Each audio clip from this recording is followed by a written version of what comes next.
हाँ देखिए, आज का जो चैप्टर होगा, नया चैप्टर होगा, वो चैप्टर होगा वर्ब।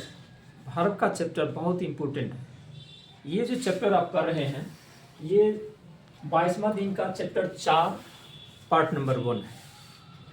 22वां दिन का चैप्टर 4 और पार्ट 1 है। इसके कई पार्ट्स हो सकते हैं। चैप्टर थोड़ा बड़ा है, फिर भी हम बहुत तेज़ी से संक्षिप्त रूप से बहुत महत्वपूर्ण बातें जो है उसको पढ़ाते हुए निकलेंगे। धैर्यपूर्वक सुनिएगा, क्योंकि ये जो वर्ब का चैप्टर है यह दूरी है, इंग्लिश का ये दूरी है। इसको पढ़े बिना आपका सारा इंग्लिश कमजोरी रहेगा।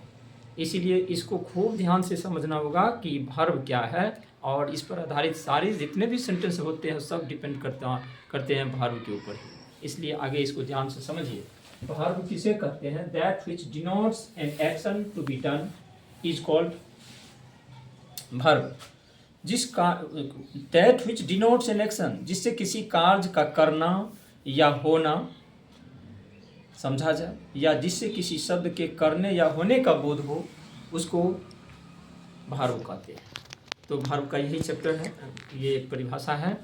और अलग अलग विद्वानों ने वर्ब का अलग अलग तरीके से कई बार डिफिनेशन दिए हैं, लेकिन अभी आपको आगे पढ़ना क्या है। There are 2 kinds of verb. Verb 2 प्रकार के। देखने में लग रहा है वर्ब केवल 2 प्रकार के, लेकिन आगे जैसे जैसे जाएंगे तो देखिएगा इसका कितना परिवार बड़ा है। वर्ब 2 प्रकार के होता है। एक प्रकार का है ऑक्सिलरी वर्ब, जिसको 2 नाम से जानते हैं, ऑक्सिलरी वर्ब और मतलब यहाँ हेल्पिंग वर्ब, जिसको हिंदी में कहते हैं सहायक क्रिया। खूब स्थिर से ध्यान से समझिएगा, बड़ा इंपॉर्टेंट है चैप्टर ये। और पहला चैप्टर का प्रथम दिन है, इसलिए ये प्रथम दिन जो होती है भूमिका होती है। इसको अगर ठीक से समझा जाए तो अगला चैप्टर अगले दिन का जो पार्ट होगा वह सहज हो जाएगा, आसान हो जाएगा समझने में। इसमें है ऑक्सिलरी वर्ब, दूसरा का नाम है प्रिंसिपल वर्ब। इसको भी 2 नाम से जाना जाता है, प्रिंसिपल वर्ब या मेन वर्ब। इसका मतलब होता है प्रधान क्रिया। तो क्रिया 2 प्रकार के वर्ब होते हैं, प्रधान क्रिया और ऑक्सिलरी वर्ब, या ऑक्सिलरी वर्ब या और प्रिंसिपल वर्ब 2 वर्ब होते हैं, या हेल्पिंग वर्ब और मेन वर्ब, जैसे जिस नाम से आप जानना चाहें। हिंदी में भी जो क्रिया होती है 2 प्रकार की होती है। तो इसी तरह एक सहायक क्रिया होती है, एक मुख्य क्रिया होती है, उसी को प्रधान क्रिया भी कहते हैं। तो आप इसको तो जान लीजिए कि वर्ब 2 प्रकार के होते हैं। हम अभी ऑक्सिलरी वर्ब के बारे में विस्तार से बताएं, क्योंकि ऑक्सिलरी वर्ब का अकेले बहुत बड़ा परिवार है। और जब हम प्रिंसिपल वर्ब को पढ़ेंगे तो उसका भी बहुत बड़ा परिवार, क्योंकि आपको हर एक बिंदु पर जानकारी रखना आवश्यक है। और ये जो चैप्टर अभी हम पढ़ा रहे हैं और पहले भी जो पढ़ाए हैं, ये 11th 12th के लिए तो अनिवार्य है ही, महत्वपूर्ण है ही। और जितने भी कम्पिटिटिव एग्ज़ाम हैं किसी भी डिपार्टमेंट से, किसी भी वैकेंसी के लिए, तो उसमें ये कॉम्पिटिटिव एग्ज़ाम के लिए बहुत इंपॉर्टेंट इसमें पॉइंट मिलेगा आपको। आवश्यक रूप से इसको पढ़ना है। Auxiliary verb, the verb which helps to use the person different forms of tense and voice is called auxiliary verb. Auxiliary verb किसे कहते हैं? जो विभिन्न प्रकार के पर्सन के साथ प्रयोग होता है, जो टेंस के विभिन्न रूपों में प्रयोग किया जाता है उसको बताने के लिए कौन टेंस किस रूप में, और जो वॉइस चेंज करने में मदद करता है।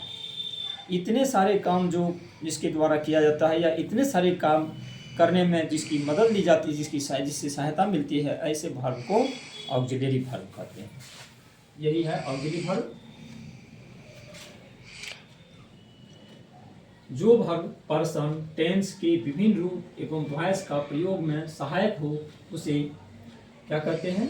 उसे ऑक्सिलरी वर्ब कहते हैं। उसे ऑक्सिलरी वर्ब कहते हैं। Auxiliary verb. अब इसका एग्जाम्पल से अच्छी तरह समझ जाइएगा। इसमें लिखा है आई एम रीडिंग। यहाँ पर पूछेंगे ऑक्सिलरी वर्ब कौन है? ये एम हो।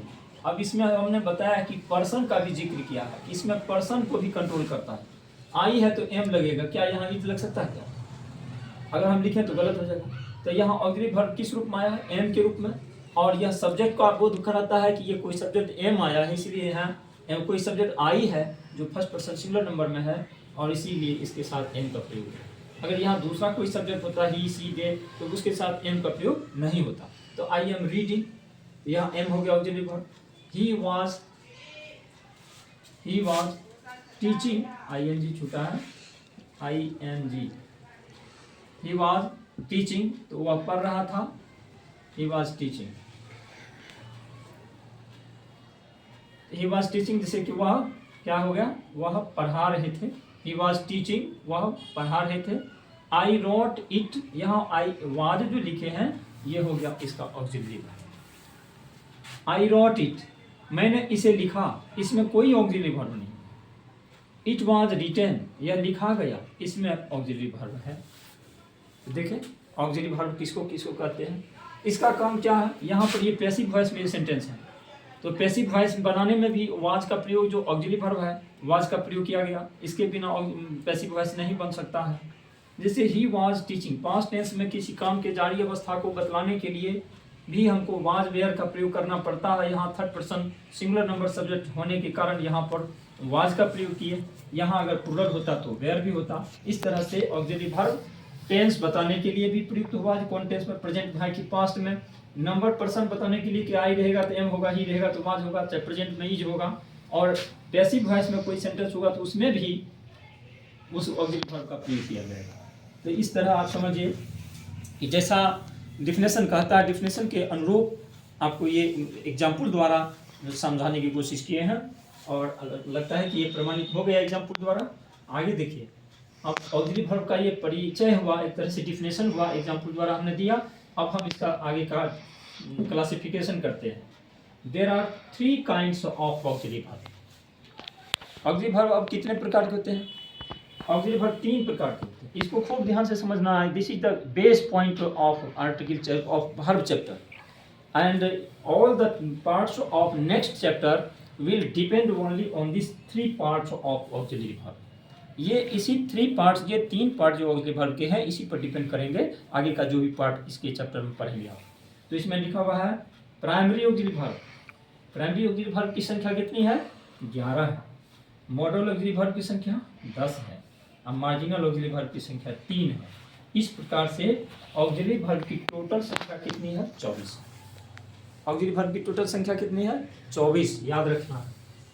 इसी 24 ऑक्सिलरी वर्ब से जितने भी इंग्लिश के बुक लिखे हुए हैं, इंग्लिश में जो कुछ भी बोलना लिखना संभव है वह केवल इसी ऑक्सिलरी वर्ब, ये 24 अक्षर की 24 ऑक्सिलरी वर्ब की सहायता से ही व्यक्त किया जाता है। जैसे इंग्लिश के 26 अक्षर जो होते हैं ABCD से, उतना में ही सारी किताबें को, पुस्तकों को लिखा जाता है इंग्लिश में, ऐसे ही इसी 24 ऑक्सिलरी वर्ब के अंतर्गत ही सारी चीज़ों को लिखा जाता है, बोलकर या लिखित रूप से। तो ऑक्सिलरी वर्ब के कितने व्यक्त हैं? प्राइमरी ऑक्सिलरी वर्ब, दूसरा मॉडल ऑक्सिलरी वर्ब, और तीसरा मार्जिनल ऑक्सिलरी वर्ब। इस तरह देखिए, सहायक क्रिया है जिसको ऑक्सिलरी वर्ब कहते हैं। ऑक्सिलरी वर्ब के 3 व्यक्त होते हैं, प्राइमरी ऑक्सिलरी, मॉडल ऑक्सिलरी और मार्जिनल ऑक्सिलरी। अब देखिए प्राइमरी ऑक्सिलरी, इसमें हम संक्षेप में यहाँ बता दिए, इसकी संख्या भी बता दिए हैं। अब हम प्राइमरी ऑक्सिलरी वर्ब को विस्तार से पढ़ेंगे। प्राइमरी ऑक्सिलरी वर्ब, जिस वर्ब का प्रयोग ऑक्सिलरी वर्ब और प्रिंसिपल वर्ब दोनों रूप में किया जाता है उसे प्राइमरी ऑक्सिलरी वर्ब कहते हैं। प्राइमरी ऑक्सिलरी वर्ब जो है, इसकी संख्या जो 11 है, इसका प्रयोग दोनों रूप में होता है। कभी कभी ये ऑक्सिलरी वर्ब के रूप में काम करेगा, और कभी यह प्रिंसिपल वर्ब के रूप में भी काम करेगा। वो कैसे होगा आगे की रूल में आप समझेंगे। इसमें परिभाषा जितना दिया है उसका रूल नीचे है। राम इज रीडिंग, यहाँ इज जो है सो ऑक्सिलरी वर्ब है। ही वाज टाउट, यहाँ वाज भी ऑक्सिलरी वर्ब है। देखिए यहाँ हम संकेत दे दिए हैं, ये ऑक्सिलरी वर्ब है। राम इज ए टीचर या राम इज ए डॉक्टर, यहाँ इज क्या है? इज भी ऑक्सिलरी वर्ब है। आपको पूछे कि ये क्या है तो आप कहिएगा ये ऑक्सिलरी वर्ब है, लेकिन सच में ये ऑक्सिलरी वर्ब नहीं है। राम इज ए डॉक्टर, यहाँ इज है प्रिंसिपल वर्ब। ये बात आपको तत्काल समझ में नहीं आएगा, नई बात सुनने को लगती होगी, लेकिन इसको ऑक्सिलरी वर्ब नहीं कहा जाएगा, इसको प्रिंसिपल वर्ब कहा जाएगा। इसको 2 नाम से जाना जाता है। प्रिंसिपल वर्ब को प्रिंसिपल वर्ब भी कहते हैं और इसको फुल वर्ब भी कहते हैं। योर हैड ए कार, यहाँ योर नहीं होगा, यू हैड ए कार, यहाँ हैड जो हो गया ये प्रिंसिपल वर्ब हो गया, इसलिए यहाँ फुल वर्ब या प्रिंसिपल वर्ब 2 नाम से हम इंगित कर दिए हैं। इसको हम ऑक्सिलरी वर्ब क्यों कहते हैं और इसको प्रिंसिपल वर्ब क्यों कहते हैं, इसका सीधा सा जवाब है जो नीचे आपको समझ में आ जाएगा। जब किसी प्राइमरी ऑक्सिलरी वर्ब, कभी कभी हम जगह के अभाव में संक्षिप्त रूप से लिख देते हैं, तो आपको समझ लेना है प्राइमरी ऑक्सिलरी वर्ब है ये। तो प्राइमरी ऑक्सिलरी वर्ब का प्रयोग नाउन, प्रोनाउन, एडजेक्टिव इत्यादि के साथ हो तो वह फुल वर्ब के रूप में प्रयुक्त होता है। देखिए यही इसका पहचान है।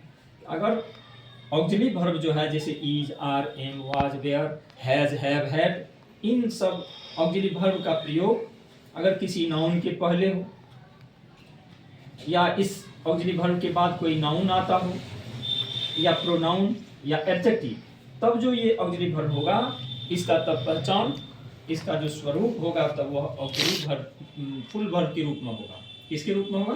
फुल वर्ब के रूप में, प्रिंसिपल वर्ब के रूप में। जैसे ही इज ए टीचर, यहाँ अस्तित्व का बोध करा रहा है, टीचर के होने की स्थिति का बोध कराता है कि ये टीचर है। तो यहाँ इज जो है किसी नाउन के पहले आने के कारण इज क्या हो गया? फुल वर्ब, जिसको हम प्रिंसिपल वर्ब कहते हैं। आई हैव ए बाथ, मैं स्नान करता हूँ। हैव मतलब ये होता है स्नान करना, मतलब करना। हैव का माने यहाँ हो जाएगा करना। जैसे आई डू, डू माने करना।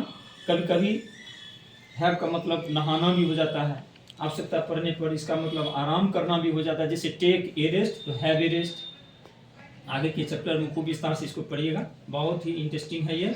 आई हैव ए बाथ, इसका मतलब ये प्रिंसिपल वर्ब हो गया। और ये चूंकि बाथ क्या है? स्नान है। बाथ मतलब स्नान करना नहीं होता, बाथ मतलब स्नान होता है। करना की सेंस में हैव का प्रयोग किया गया है। आई हैव ए बाथ, मैं स्नान करता हूँ।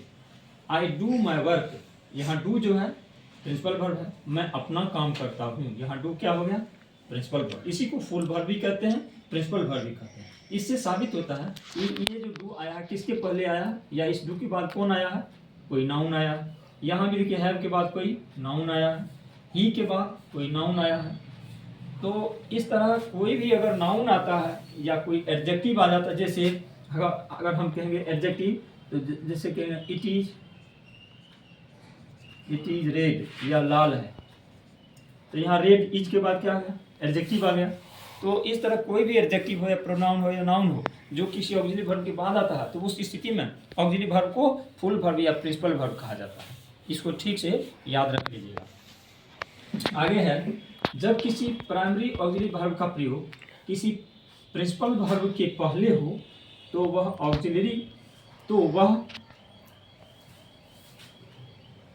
ऑक्सिलरी वर्ब के रूप में प्रयुक्त होता है। यहाँ लिखा हुआ है तो वह ऑक्सिलरी वर्ब के रूप में प्रयुक्त होता है। अगर आपको पढ़ने में नहीं बने तो हम पढ़ के सुना देते हैं, उससे आप समझ लेंगे।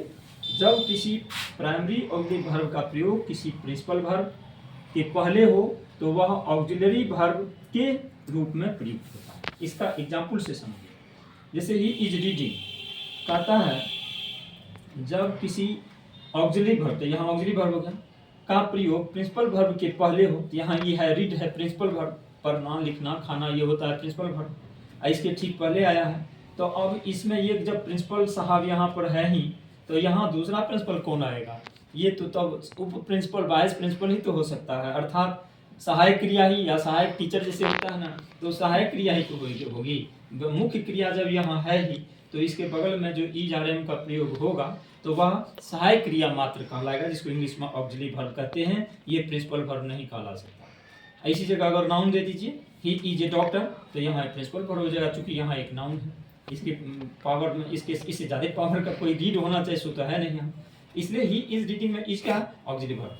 आई have written a letter, I have written a letter, मैं पत्र लिख चुका हूँ। तो यहाँ हैव के बाद कौन सी आया? कोई वर्ब ही आया है। राइट मतलब लिखना, V3 में रिटन होता है, तो यहाँ हैव इसलिए ऑक्सिलरी वर्ब है। आई डू नॉट रीड, यहाँ रीड तो वर्ब है, नोट साथ साथ आया है, तो रीड वर्ब है, इस वर्ब के पहले डू आया है, तो इसलिए ये डू प्रिंसिपल वर्ब नहीं है, ये क्या है? ऑक्सिलरी वर्ब है। अब इसमें ये जो ऑक्सिलरी वर्ब है, आगे देखिए, ही इज रीडिंग, अब तो स्पष्ट हो गया कि ऑक्सिलरी वर्ब किस हालत में है। यहाँ देखिएगा, he Ramu is reading, he was taught, ये सब जितने भी हैं इसी एग्जाम्पल का है दिया हुआ। ये एग्जाम्पल यहाँ भी दे दिए हैं और इसी रूल का एग्जाम्पल यहाँ भी दे दिए हैं, क्योंकि यहाँ डिफिनेशन से साबित हुआ और इसका विशेष रूल यहाँ दे दिए। तो रामू इज रीडिंग में पूछेंगे इज क्या है, फुल वर्ब है या प्रिंसिपल वर्ब है, इसमें सभी है फुल वर्ब है जहाँ अंडरलाइन किया हुआ। इसी तरह से ही इज रीडिंग इज क्या है, फुल वर्ब है। आई हैव रिटन, यहाँ हैव क्या है, फुल वर्ब है या प्रिंसिपल वर्ब है। I do not read, he is reading, यहाँ इज क्या है, प्रिंसिपल या फुल वर्ब नहीं है, ऑक्सिलरी वर्ब है। आई हैव रिटन, ये भी ऑक्सिलरी वर्ब है, ये भी ऑक्सिलरी। इसी तरह से यहाँ भी जो प्रयोग किया गया है इज आर ये सभी ऑक्सिलरी वर्ब है। इससे पहले हमने आपको फुल वर्ब कह दिया था, जो गलत था, वो नहीं होना चाहिए, इसके लिए एक्सक्यूज। और इसमें केवल ऑक्सिलरी वर्ब समझेंगे इसको। प्रिंसिपल वर्ब के पहले आने के कारण is are am was were को हम ऑक्सिलरी वर्ब कहेंगे। अगर प्रिंसिपल वर्ब को छोड़कर किसी दूसरे के पहले आता है, जैसे नाउन, प्रोनाउन, एडजेक्टिव, तब उसको हम फुल वर्ब कहेंगे, जैसा कि एग्जांपल पहले वाला में दिया था। यहाँ जो वर्ब है इस टेबल को थोड़ा समझ लीजिए। इतना जितना भी इसमें पढ़ाए हैं ऑक्सिलरी वर्ब के बारे में और प्रिंसिपल वर्ब के बारे में जितना ही थोड़ा बहुत कुछ कहे हैं, उसका हम एक टेबल के द्वारा शॉर्ट में समझा देते हैं, जो सारी बात इकट्ठा आपको जानकारी हो जाएगी। इसमें है वर्ब, वर्ब के दो भेद होते हैं, ऑक्सिलरी वर्ब, दूसरा होता है प्रिंसिपल वर्ब। इसको अच्छा से समझिए, छोटे छोटे अक्षर में लिखा हुआ है, इसको हम एक्सप्लेन कर देते हैं, बढ़िया से समझ लीजिएगा। ये है वर्ब के दो भेद, ऑक्सिलरी वर्ब, प्रिंसिपल वर्ब। अब ऑक्सिलरी वर्ब के तीन भेद जो होते हैं, जैसा कि यहाँ हम बताए हैं, प्राइमरी, मॉडल और मार्जिनल, इसी को लिखे शॉर्ट में। ये प्राइमरी ऑक्सिलरी वर्ब है, ये मॉडल ऑक्सिलरी वर्ब है, ये मार्जिनल ऑक्सिलरी वर्ब है। इसी का भेद का यहाँ है टेबल में। अब है प्राइमरी ऑक्सिलरी वर्ब जो है, इसके अंतर्गत आता है is, are, am, was, were, do, does और डिड। कुल मिलाकर कितना हो गया, 1 2 3 4 5 6 7 8 8 हो गया। और इसमें हैज, हैव, हैड छूटा हुआ, हैड, हैव और हैड।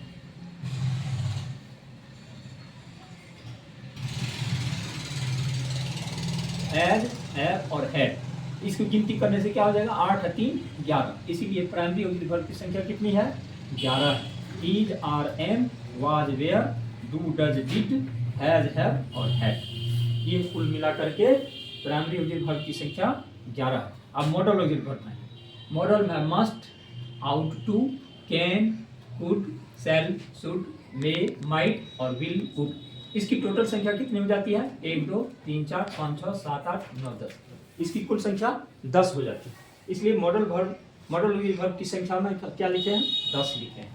फिर आगे है मार्जिनल ऑक्सिलरी वर्ब, इसकी संख्या कितनी है, 3। कौन सा, यूज्ड टू, डेयर और नीड, ये सभी मार्जिनल ऑक्सिलरी वर्ब कहलाते हैं। इस तरह से आप पूरे टेबल जिसमें इसका जो क्लासिफिकेशन किए हैं, जो भी वर्गीकरण किया गया है ऑक्सिलरी वर्ब का, उसका संक्षिप्त रूप से एक टेबल द्वारा आप समझ सकते हैं एक ही जगह। अब बच जाती है बात प्रिंसिपल वर्ब। प्रिंसिपल वर्ब का भी इतना ही बड़ा परिवार है, उसको हम जब प्रिंसिपल वर्ब के चैप्टर पढ़ेंगे तो उसमें विस्तार से समझाएंगे, इसलिए इसको अभी छोड़ दिए।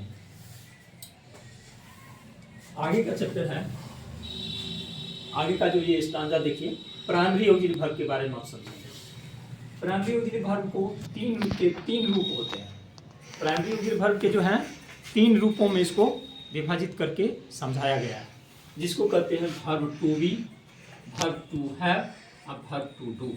ये तीनों रूप जो है प्राइमरी ऑक्सिलरी वर्ब के ही 3 रूप हैं। प्राइमरी ऑक्सिलरी वर्ब में वर्ब टू बी किसको कहते हैं, इज, आर, एम, वाज और वेयर, इस सबको वर्ब टू बी कहा जाएगा। अगर हम वर्ब टू बी कह देते हैं तो समझ लेना चाहिए is, are, am, was, were में कोई भी।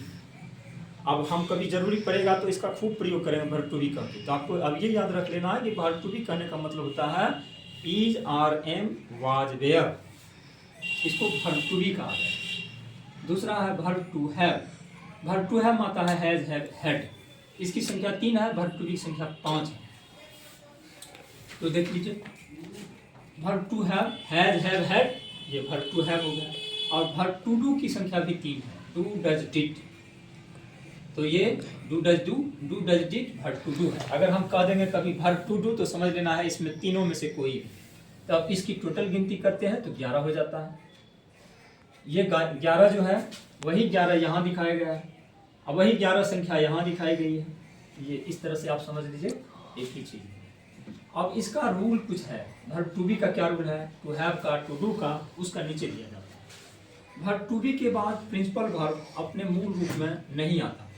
वर्ब टू बी का जो प्रयोग होगा is, are, am, was, were, तो इसके बाद प्रिंसिपल वर्ब अपने मूल रूप में नहीं आएगा, तो किस रूप में आएगा, V4 में आएगा। वर्ब का जो चौथा रूप होता है, वर्ब के 5 रूप होते हैं, राइट, रॉट, रिटेन, राइटिंग और राइट्स। तो यहाँ चौथा रूप में क्या आता है, राइट, रॉट, रिटेन और राइटिंग। इसका राइटिंग जो चौथा रूप है उसी को V4 कहते हैं, वर्ब का चौथा रूप, वर्ब को। तो यहाँ क्या कहते हैं, वर्ब टू बी के बाद जब भी वर्ब लिखेंगे प्रिंसिपल वर्ब, तो अकेले सिंगल अपने मूल रूप में नहीं रहेगा, इसको V4 में चेंज कर देगा, अर्थात उसके अंत में ING लगा करके बोलेंगे। जैसे I am के बाद रीड नहीं हो सकता, I am रीडिंग होगा। तो इससे साबित हो गया ये रूल कि एम, इज, आर जो वर्ब टू बी है, टू बी के बाद कोई भी प्रिंसिपल वर्ब जो आएगा तो उसमें ING जरूर लगेगा, वह असली रूप में रीड जैसा नहीं रह सकता। ही वाज प्ले नहीं होगा, प्ले वाज है तो इसमें ING लगाना अनिवार्य होगा, ही वाज प्लेइंग। इससे हम समझ सकते हैं कि वर्ब टू बी के बाद वर्ब का चौथा रूप आएगा और ये प्रिंसिपल वर्ब का, और मूल रूप नहीं लिखा जा सकता। तो इसलिए आई एम के साथ, आई के साथ एम होता है, पास्ट टेंस में वाज होता है। ही और सी या इस तरह का कोई भी रहेगा, राम, मोहन, सिंगुलर नंबर में और थर्ड पर्सन में, तो उसके साथ इज लगता है और पास्ट टेंस में वाज लगता है। जैसे दे और बॉयज, ऐसा और भी जो है थर्ड पर्सन का प्लूरल नंबर में, उसके साथ आर प्रेजेंट में लगता है और फ्यूचर पास्ट टेंस में वेयर हो जाता है। जैसे दे वेयर, बॉयज वेयर, प्रेजेंट में कहेंगे तो दे आर, बॉयज आर, ऐसे होगा। तो ये हुआ वर्ब टू बी का प्रयोग। अब आगे देखेंगे वर्ब टू हैव में क्या कहता है। वर्ब टू हैव के बाद प्रिंसिपल वर्ब हमेशा V3 रूप में आता है, वर्ब टू बी के बाद V4 रूप में आता है, अब वर्ब टू हैव के बाद V3 रूप में आता है। कैसे, आई हैव ईटन, हैव है, वर्ब टू हैव का मतलब होता है हैज, हैव, हैड, ये तीनों का प्रयोग देख सकते हैं यहाँ, हैज, हैव, हैड। तो हैव के बाद वर्ब का तीसरा रूप होगा, तीसरा रूप कौन होता है, right, rot, retain, V3 retain को कहेंगे। तो आई हैव ईट है तो eat ate eaten, I have eaten a mango, यहाँ ईटन हो गया V3। You had written, had के बाद रिटन हो गया V3। He has seen the tiger, उसने बाघ देखा है, तो यहाँ सीन हो गया V3। तो इस तरह हैज, हैव, हैड जो वर्ब टू हैव के नाम से जाना जाता है, इसके बाद कोई भी प्रिंसिपल वर्ब आएगा तो V3 में आएगा और दूसरे किसी रूप में नहीं आ सकता। आगे है वर्ब टू डू के बाद प्रिंसिपल वर्ब का V1 रूप लगता है। अब जो इसमें तीसरा है verb to do, do, does, did, ये जो डिड, डू, डज, डिड है, इसका प्रयोग अगर हम वाक्य में करते हैं, इसके बाद कोई प्रिंसिपल वर्ब आता है, तो प्रिंसिपल वर्ब के बाद उस कौन सा प्रिंसिपल वर्ब होगा, किस रूप में होगा, तो वह V1 के रूप में होगा। और इसमें कुछ अलग से भी नियम दिया हुआ। V1 इसमें कहता है कि वर्ब टू डू के बाद प्रिंसिपल वर्ब का V1 रूप लगता है, ठीक है। तो जान लीजिए कि वर्ब का असली रूप रहेगा, डू लिखेंगे, डूइंग नहीं हो सकता। और ऑक्सिलरी वर्ब के रूप में टू डू का प्रयोग निगेटिव एवं इंट्रोगेटिव सेंटेंस में होता है। आप देखिए वर्ब टू डू का प्रयोग जो होगा यह मूल असली रूप में अपने ही रूप में रहेगा, इसके अंत में ING कुछ नहीं लगेगा। और यह ऑक्सिलरी वर्ब के रूप में जब प्रयोग होगा वो किसी वाक्य में प्रिंसिपल वर्ब के साथ साथ, तो उसका निगेटिव और इंट्रोगेटिव, इसका हम एफर्मेटिव में भी कर सकते हैं। राम पढ़ता है या राम पढ़ रहा है, तो राम इज रीडिंग। इसमें जो हम कहेंगे मैं काम करता हूँ, तो उसमें डू हम दूसरे तरीका से व्यक्त करेंगे। यहाँ हम ऑक्सिलरी वर्ब के रूप में इसका प्रयोग करके दिखा रहे हैं। तो इसका प्रयोग तब एफर्मेटिव में नहीं होता, इसका निगेटिव और इंट्रोगेटिव सेंटेंस में होता है। जब इसका डू, डज या डिड का प्रयोग ऑक्सिलरी वर्ब के रूप में जब हम करते हैं, तो उसका प्रयोग केवल इंट्रोगेटिव और निगेटिव सेंटेंस में होता है, एफर्मेटिव में नहीं होता। नहीं और क्या वाले वाक्य, क्वेश्चन वाले वाक्य, जैसे आई डू नॉट स्मोक, मैं धूम्रपान नहीं करता हूँ। यहाँ वर्ब तो प्रिंसिपल स्मोक है, काम करने का वो तो इस स्मोक के द्वारा होता है, लेकिन उसमें सहायक क्रिया के रूप में डू का प्रयोग हुआ है, जो निगेटिव सेंटेंस बनाने में मदद करता है, इसीलिए यहाँ डू का प्रयोग किया गया। समझ सकते हैं कि डू का प्रयोग असली रूप में हुआ है और ये निगेटिव सेंटेंस होने के कारण डू का प्रयोग किया गया है। ही डज नॉट प्ले, यहाँ ही के साथ डज लगता है, तो यहाँ डू का डज हो जाता है। इसका मतलब इसका रूप बदल गया, ऐसा नहीं है, सहायक क्रिया के रूप में इसका प्रयोग किए हैं। थर्ड पर्सन सिंगुलर होने के कारण इसमें एस लगा है और इसके साथ साथ प्रिंसिपल वर्ब है, और ये प्रिंसिपल वर्ब के साथ कारण इसको हम V1 कह सकते हैं, या ये उसे V5 में लिखा जाता है, इसका ING फॉर्म में नहीं प्रयोग होगा। हमने ये कहा था कि डू डज डिड के बाद जो कोई भी प्रिंसिपल वर्ब आएगा तो वह अपने असली रूप में रहेगा। तो यहाँ देख लीजिए प्रिंसिपल वर्ब असली रूप में है, ये भी प्रिंसिपल असली रूप में है। डू यू वॉक, क्या तुम चाहते, इसमें ये तो निगेटिव सेंटेंस था, अब इंट्रोगेटिव द्वारा भी बता देते हैं। डू यू वॉक, क्या तुम टहलते हो। तो यहाँ इंट्रोगेटिव सेंटेंस बनाने में हमको डू की मदद लेनी पड़ी जो ऑक्सिलरी वर्ब है, और इसके साथ आने वाला जो प्रिंसिपल वर्ब होगा वह मूल वर्ब में है। डज ही सिंग, यहाँ डज भी वही बात है, डज ही सिंग। यहाँ हम डज को डिड कर दें तो पास्ट टेंस में भी हो जाएगा, लेकिन बात वही होगी, यहाँ वर्ब का मूल रूप ही होगा। इससे साबित हो जाता है कि टू बी के साथ वर्ब चौथा रूप में आता है, टू हैव के साथ प्रिंसिपल वर्ब या मूल वर्ब मेन वर्ब तीसरा रूप में आता है, और टू डू के बाद प्रिंसिपल वर्ब V1 के रूप में आता है, असली रूप में आता है। चलिए यहाँ तक समझ गए। डू डज का पास्ट टेंस में डिड होता है, डू डज का पास्ट टेंस में क्या होता है, डिड होता है। जैसे I did play, I did not play, इसमें निगेटिव सेंटेंस है, आई डिड नॉट प्ले, मैंने नहीं खेला। तो यहाँ निगेटिव सेंटेंस में प्रयोग किए, और डिड का डू डज का पास्ट टेंस में डिड होता है, जो सभी सब्जेक्ट के साथ एक समान प्रयोग होता है, चाहे थर्ड पर्सन हो, सेकंड फर्स्ट पर्सन कोई भी हो, तो सबके साथ डिड का। जैसे यहाँ आवश्यकता अनुसार चेंज हो जाता है, कभी डू होता है कभी डज होता है, पास्ट टेंस में डिड दोनों के लिए होता है, जहाँ मन होता है आप लगा सकते हैं। Did he eat A mango, यहाँ इंट्रोगेटिव सेंटेंस है और ये डिड से शुरू हुआ है। इंट्रोगेटिव बनाने के लिए हमको डिड की मदद लेनी पड़ती है जब वाक्य पास्ट टेंस में होता है, और याद रखना कि डिड के बाद वर्ब आने वाला जो वर्ब है ये V1 रूप में लगा है। तो ये रूल जैसा कहता है, इंट्रोगेटिव निगेटिव सेंटेंस में ऑक्सिलरी वर्ब डू डज का प्रयोग होता है, यह भी इसमें प्रमाणित हो गया। और यह भी कि इसके बाद आने वाला जो कोई प्रिंसिपल वर्ब होता है, टू डू के बाद आने वाला जो कोई प्रिंसिपल वर्ब होता है, वह प्रिंसिपल वर्ब हमेशा V1 रूप में रहता है। बस, तो आज के चैप्टर में आपको भाग किसे कहते हैं उसका परिचय, उसकी भूमिका, उसके भेद और जितने भी उसके क्लासिफिकेशन है ऑक्सिलरी वर्ब का तरफ सभी बता दिए हैं। हम आशा करते हैं इसमें किसी तरह की डाउट नहीं होगी। अगर आपको किसी प्रकार की आवश्यकता हो, डाउट हो, समझ में दिक्कत हो, तो आप कमेंट करके सवाल पूछ सकते हैं। और आज की क्लास में बस इतना ही। आप नेक्स्ट पार्ट के लिए इंतज़ार करें, फिर अगले दिन आपको मिलेंगे फिर नए चैप्टर लेकर, नए पार्ट लेकर।